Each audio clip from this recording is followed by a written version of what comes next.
At the MultiGen Mindset Institute, we study the structures beneath human behavior, the patterns behind success, and the laws that govern personal transformation. Welcome to the Institute. Like and share to change a life. Have you ever felt like you set out to do something good, and you set out to become something good, and you set out to build something meaningful?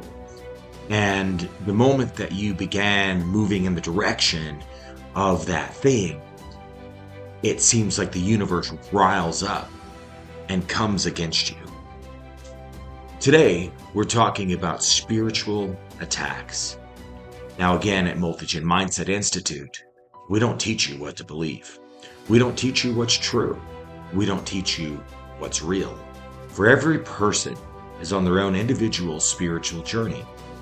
Our mission at MultiGen Mindset is to teach you the doctrines of the religions of the world. Our mission at MultiGen Mindset Institute is simply to teach you the doctrines of the religions of the world and let God and the Holy Spirit lead you to your own truths. Today, we're talking about spiritual attacks. We're talking about the supernatural. We're not simply talking about resistance of the universe in the form of what currently is as a reality in your life. There's multiple resistances that you will have to overcome and that will meet you at your place of change, at your place of betterment, at your place of becoming better and choosing better. At that intersection of life, you will inevitably be met with resistance. Today, we're discussing forms of resistance. Now, there is the resistance of current reality. That means that the way that your life is right now is set in stone as far as reality. And you can alter and change that reality by changing the inward place that you are. By changing the inward, you can affect the outward. However, this kind of resistance, the spiritual resistance, is what rises up against you when you decide to become the best version of yourself. It's when you take the attacks of the devil or demons or spirits or whatever it is that you may subscribe to. When you take those attacks personally, that's when you lose your strength. Demonic attacks and spiritual attacks don't come out after you forthright. And certainly there are the stories of somebody being attacked in their sleep. There's many stories of people being attacked in their sleep by demonic presences, by spirits. There's haunted houses. There's all these kinds of stories.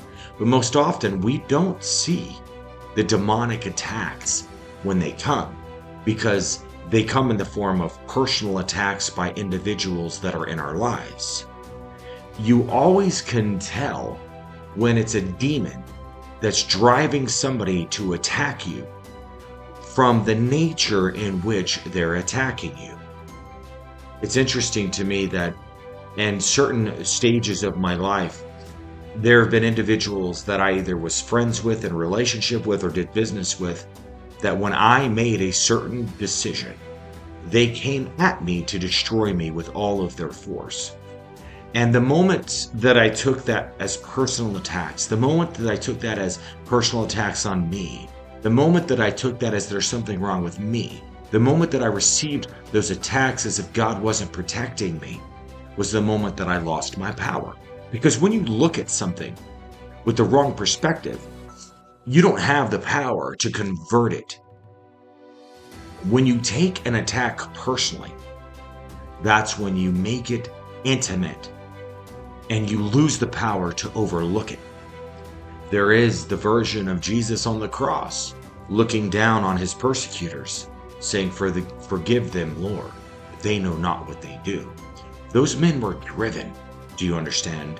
Those men were driven by demonic forces to persecute and murder Jesus. They thought they were carrying out the plan of Satan. They thought they were killing the Son of God. They didn't know that what they were doing to him was empowering him to ascend into the high place. If they had known what they were doing by hanging Jesus on the cross, they wouldn't have done it. And that's how God overcomes and makes you victorious. Because when the devil comes and he attacks, and the spiritual attacks come, and the persecutions come, and the people come blaming you for things and accusing things on you that didn't happen, and you can tell that it's a demonic attack. What you have to understand is that the power that you'll build in overcoming that resistance and overcoming those attacks is the power that you need to become the version of yourself that you were trying to become. Everywhere in the New Testament and in the Bible and in ancient scriptures and text, we see there almost being this harmonious work of evil and light. There seems to be this harmonious work between God and the devil. In the narrative of the Bible, we never see a situation, ever, where the devil gets away with anything. We never see a situation where Jesus was interacting with a demon and gave it instruction and it didn't obey. Matter of fact, in the story of Job, and that Satan was called the accuser, the accusational one, right?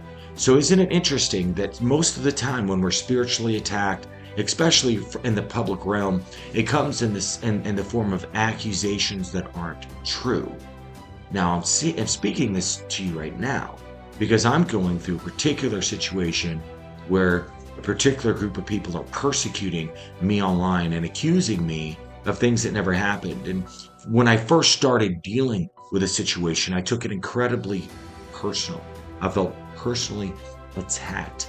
I felt that God wasn't protecting me. I felt beat up. I felt abused. I felt like it wasn't fair. I felt like justice was not reigning.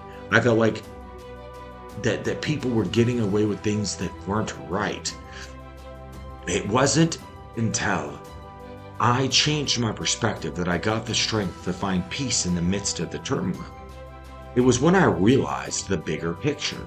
It was when I realized that I had made a decision to become a certain kind of person. I wanted to accomplish certain things. I wanted to build certain institutes. And when I made those declarations into the universe that I am becoming, then I gained the attention of the enemy. I gained the attention. See, Satan doesn't mess with you when you're not a threat. When you're doing drugs and you're drinking and you're not serving God and you're not paying your tithes and you're not going after Christ and you're not trying to change the world and you're not trying to be a better person, Satan leaves you alone. Everything goes smooth. You have very little drama. You get to go to the bars and have fun and do all of this stuff and barely ever any conflict. But it's when you say, I'm a man of God, I'm going to change this earth, I'm going to write 100 books, I'm going to build an institute, I'm going to build 5 institutes, I'm going to have an amazing wife, an amazing family, and have 50 kids, I'm going to change the face of this earth. That's when you gain the attention of the aggressor and the accuser, the evil one. There is forces in this universe and in this particular world that are fighting for control. And when you put yourself on the battlefield, you better understand you're going to get attacked. And it's when you take those attacks personally that it weakens you. When you understand that you are on a battlefield of earth and you set an intention to change the scope of humanity, and you set big targets and you set big goals, then the eyes of the enemy are now on you. And attacks will come. People will blame you for things. You'll be accused of things you didn't do and accused of being somebody you're not. People will come out of the woodwork to accuse you of things and publicly ridicule you. And you have to understand, those are demonically influenced people. It's not them that are doing it. And that's why Jesus said, forgive them, for they know not what they do. When you're persecuted, when you're attacked, when you're dragged under the bus, when you're called things that are horrible, when people are persecuting you online and attacking you and ridiculing you, understand those are demonic forces that are controlling and influencing people who have an open door to the devil that they haven't closed. You are protected by the Holy Spirit. You are protected by angels. And there's only so close that those demons can come to you, and they fight you from afar. They fight you from the other hilltop. They fight you with darts and arrows that seek to weaken your morale, that seek to weaken your grit, that seem to weaken your force of nature. But you are the force of nature, and you have divinity on your side, and no weapon formed against you will prosper. No plan will work against you will prosper. You will be the top and not the bottom, and this thing that is coming against you now will not overwhelm you, and you will be victorious. Like and share to change a life. At the MultiGen Mindset Institute, we study the structures beneath human behavior, the patterns behind success, and the laws that govern personal transformation. Welcome to the Institute.